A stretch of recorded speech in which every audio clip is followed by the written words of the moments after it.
జై శ్రీమన్నారాయణ. ఆపదాపహర్తారం దాతారం సర్వసంపద లోకాభిరామం శ్రీరామం భూయో భూయో నమామ్యహ.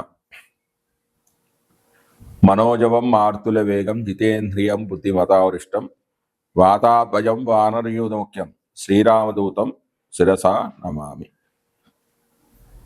బుద్ధిర్బలం శోధైర్యం నిర్భయత్వ అమరోగత అజాఢ్యం వాక్పటత్వం చ హనుమతు స్మరణాత్ భవేత్.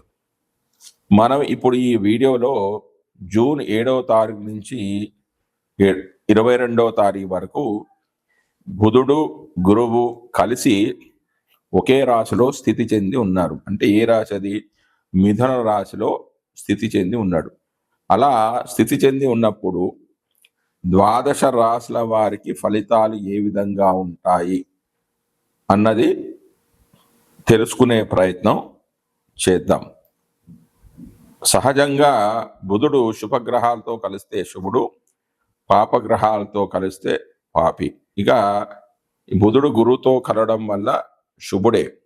కానీ ద్వాదశ లగ్నాల్లో కొన్ని లగ్నాలకు శుభుడు, కొన్ని లగ్నాలకు పాపి, కొన్ని లగ్నాలకు సముడు. అంతేకాకుండా బుధుడు తన స్వక్షేత్రంలో స్థితి చెంది ఉన్నాడు.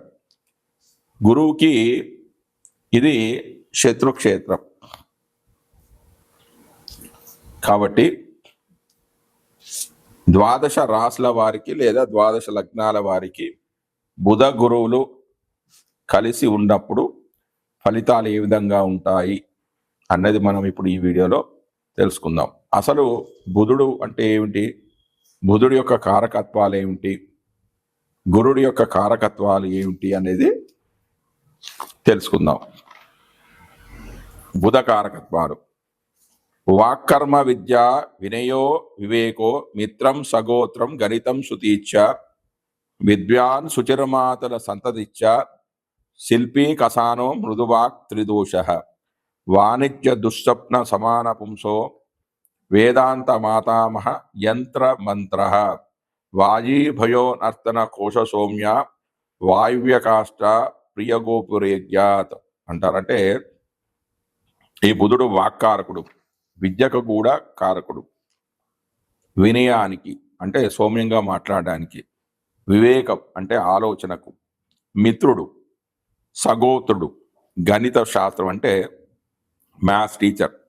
అంటే బుధుడు బాగా ఉన్నప్పుడు వీళ్ళు మ్యాథ్స్ టీచర్స్, మ్యాథ్స్ లెక్చరర్స్ కావడానికి అవకాశం ఉంది.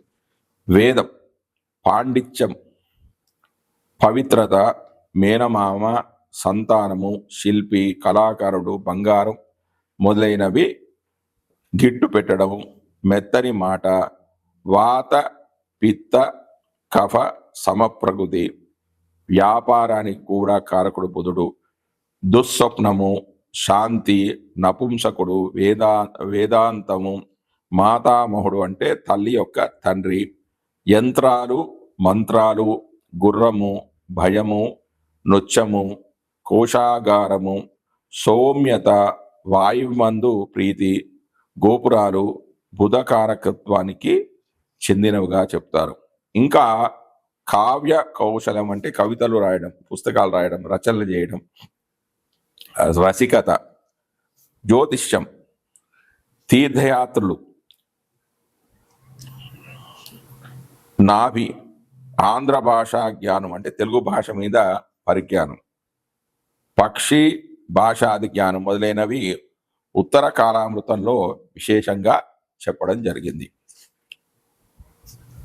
ఈ కారకత్వాల మీద బుధుడి యొక్క ఆధిపత్యం అనేది ఉంటుంది. అంటే ఈ లక్షణాలు ఉన్నాయంటే వారి జాతకంలో బుధుడు చాలా మంచి స్థానంలో ఉన్నాడు అని చెప్పవచ్చు.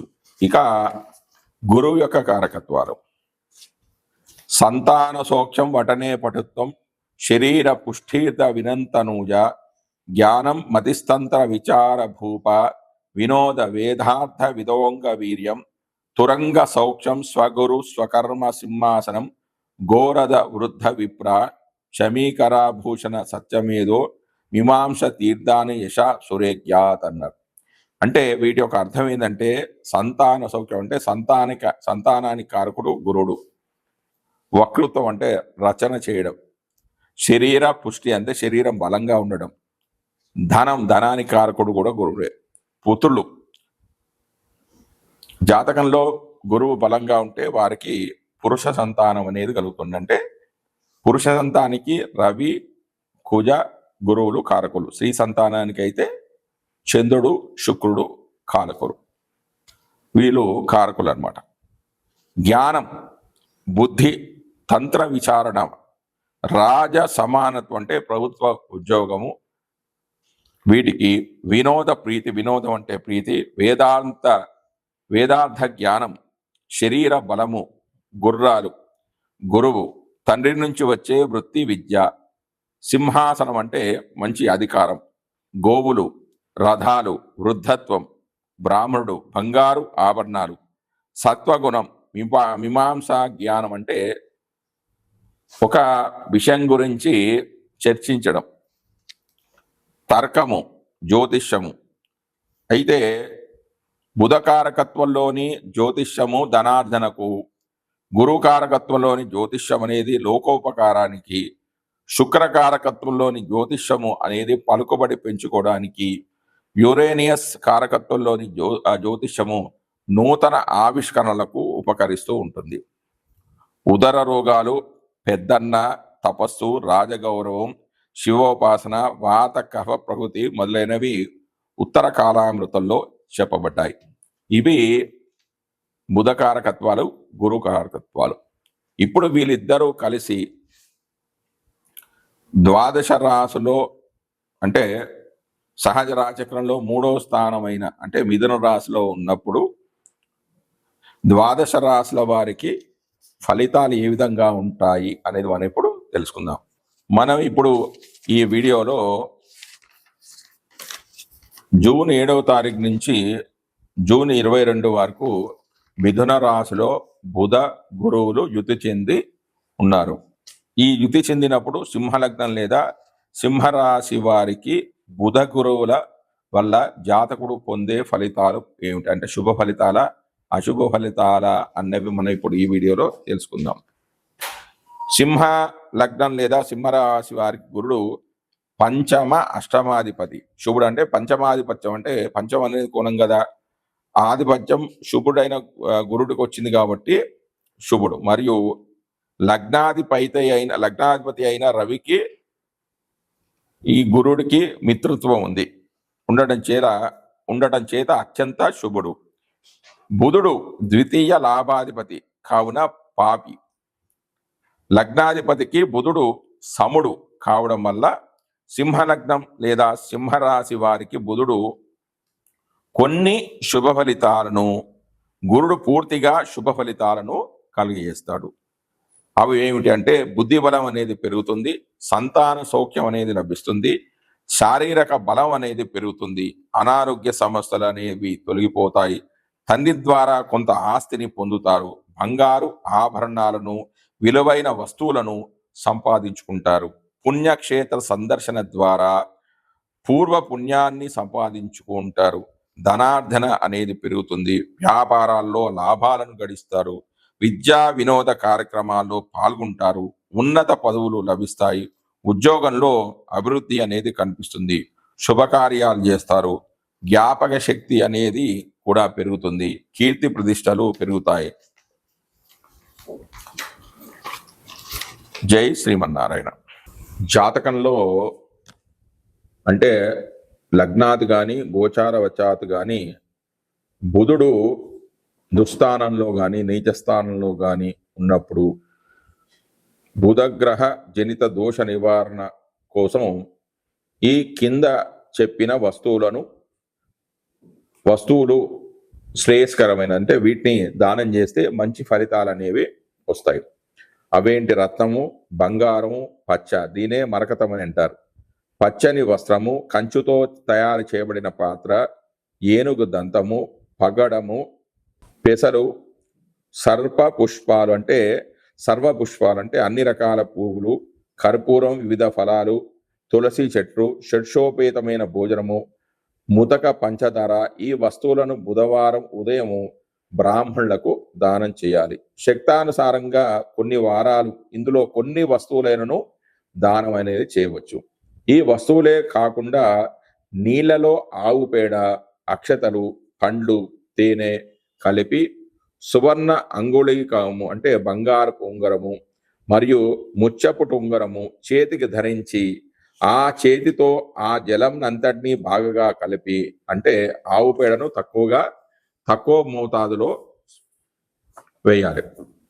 ఆ నీటిని కాచి అంటే వేడి చేసి ఆ నీటితో స్నానం చేయటం వలన బుధుని ద్వారా జనించిన బాధలకు సత్వరం ఉపశమనం అనేది లభిస్తుంది. అంటే బుధుడి యొక్క దోషాలు అనేవి తొలగిపోతాయి.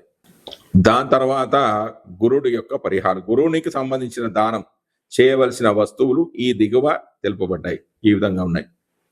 పుష్యరాగం అంటే కనక పుష్యరాగము, బంగారము, భూమి, ఉప్పు, పంచదార, పసుపు, నెయ్యి, శనగలు మొదలైనవి, మరియు చిత్రాన్నం అంటే పులిహోర, తేనె, గొడుగు, పుస్తకము, పసుపు వస్తువు, పసుపు రంగు పువ్వులు, పసుపు రంగు పండు, కంచు పాత్ర మొదలైన వాటిని గురువారం నాడు ప్రాతకాలంలో బ్రాహ్మణులకు దానం చేయవలను. ఈ విధంగా శక్తానుసారం కొన్ని పర్యాయాలు దానం చేసినట్లయితే గురుగ్రహ శాంతి అనేది కలుగుతూ ఉంటుంది. స్థాన విధి.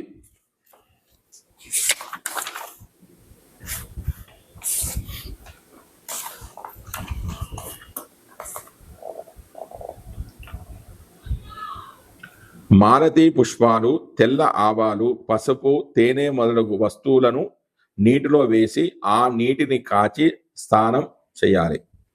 ఇంకా గురుగ్రహ శాంతి కొరకు ఫల వృక్షాలను నాటించుట మరియు పండ్లను విరివిగా దానం చేయడము వలన కూడా విశేషంగా ఉపయుక్తకరంగా ఉంటుంది. ఇంకా హోమంలో ఏం చెప్పారంటే బుధగ్రహ హోమం అపమార్గం అంటే ఉత్తరేణి సమిధలతో హోమం చేసినా కూడా బుధుడు శాంతిస్తాడు. గురుగ్రహ హోమం అంటే పిప్పల అంటే రావి సమిధలతో హోమం చేసినా కూడా గురు దోషాలు అనేవి తొలగిపోతాయి. ఇంతేకాకుండా జ్యోతిర్విద్య భరణంలో కొన్ని శాంతి పరిహారాలు చెప్పడం జరిగింది. అవేమిటంటే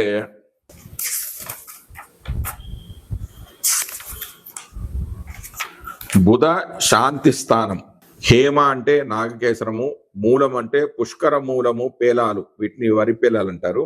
ముత్యాలు, గోరోచనం అంటే బలిసిన ఎద్దుల పిత్తకోశంలో ఉండు పసుపు పచ్చని ఉండ, తేనె, పంచగవ్యం ఇవన్నీ కూడా కలిపిన నీటితో స్నానం చేయవలను. బుధ దోషం అనేది తొలగిపోవును. తర్వాత గురు శాంతి స్థానము. బృహస్పతి అశుభ స్థానములో ఉన్నప్పుడు, బృహస్పతి అంటే గురువు, అశుభ స్థానంలో ఉన్నప్పుడు తెల్ల ఆవాలు, ఎస్టి మధుకము, నీరు, మల్లె చిగురాకులు, మల్లె పూలు, యూధి అణువులు అంటే మల్లెలో చాలా రకాలు ఉన్నాయి. హిందూలో జుమి చమేలి అంటారు దీన్ని. వీటితో స్నానం చేసినచో రోగాలనేవి తొలగిపోతాయి. జై శ్రీమన్నారాయణ.